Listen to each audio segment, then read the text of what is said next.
Akusarei changani dare rose. Inini pandakapiwa pekugara nababa ndinonzi Catherine Rupapa Sepe.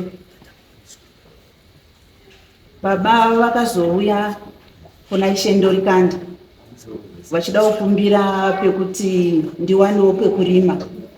Paive nechidondo changa chiripo chiri opposite Samanyawa. Saka Ishe Ndorikanda ndobva vati ndichauya paground ndoona nzvimbo yamuri kutaura kuti inoita here kuti nditi mwana ateme aone pekurima.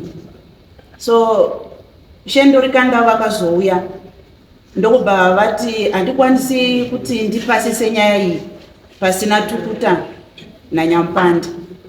So pakazodaidzwa Wilson Nyampanda naWalter Tukuta. Ndokubva Ishe Ndorikanda abvunza vaviri ava nezvenhau yechidondo ichi. Vaviri ava vakawirirana kuti it's a no man's land. Zvikachinzi naIshe Ndorikanda saka unogona hako kuita sei kuparima. Ndokubva vaenderera mberi. Ishe Ndorikanda vakati pane kondiwa iri rine muonde rinonoperera pachidondo. Ndichida kuti ndikumbire varume ava kuti iwewe ubatanidzire ipapa kuitira kuti muganhu uregere kuenda muberere memba. But toda kutanga taclarifya nyaya yeground iri riri kunetsa.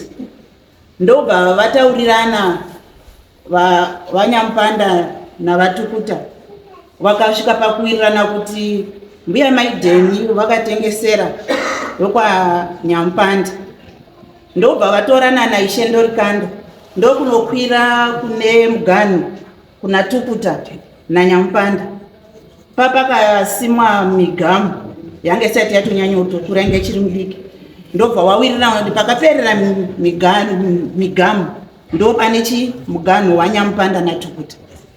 So wawirirana kudaro Ishe Ndorikanda ndobva vazokumbira Nyampanda kuti Nyampanda ndakukumbirawo kondiwa iyi. Nyampanda akati aiwa haisi nyaya, uyu ngaatorake kakanduka kondiwa because kadiki plus kari kunoperera pachidondo apa. Nyampanda wakutojoka achitonditi watoo neighbor wangu. Ndobva zvatopera. Ndobva taratidzwa miganhu. Baba vangu wakutoisa matombo kupega pana chifanwa kuita sei kuperera. Ishe Ndorikanda ndobva vazoenderera mberi vakati Nyampanda ndiri kukumbira zvakare iri kondiwa rinotevera iri musiye road yokuti uyu tsingano akazouyawo nemota awane pokuitawo seiwo pekufamba. Ndokubva vawirirana. Ndobva wanzi saka iwe Nyampanda wakugumira kusaidhi kweroad uko. Road pakati iwewo uko Sepe anenge ari uko. Vanhu ndobva vangoita sei? Vanhu ndobva vangowirirana. Ndozvandinoziva Changamire. Saka muri ndipara sikuziva pamuti. Inini ndatotsanangura Changamire. Ndofunga nzeve dzanzwa. No, it's okay.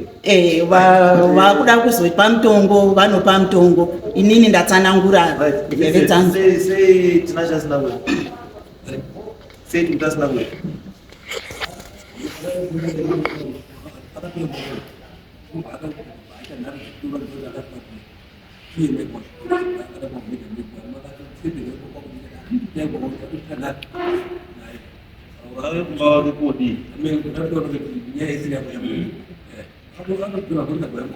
Anyway, para chinyorai mundandewa anzani mundandewa anzani au vanasi. Thank you. Yes.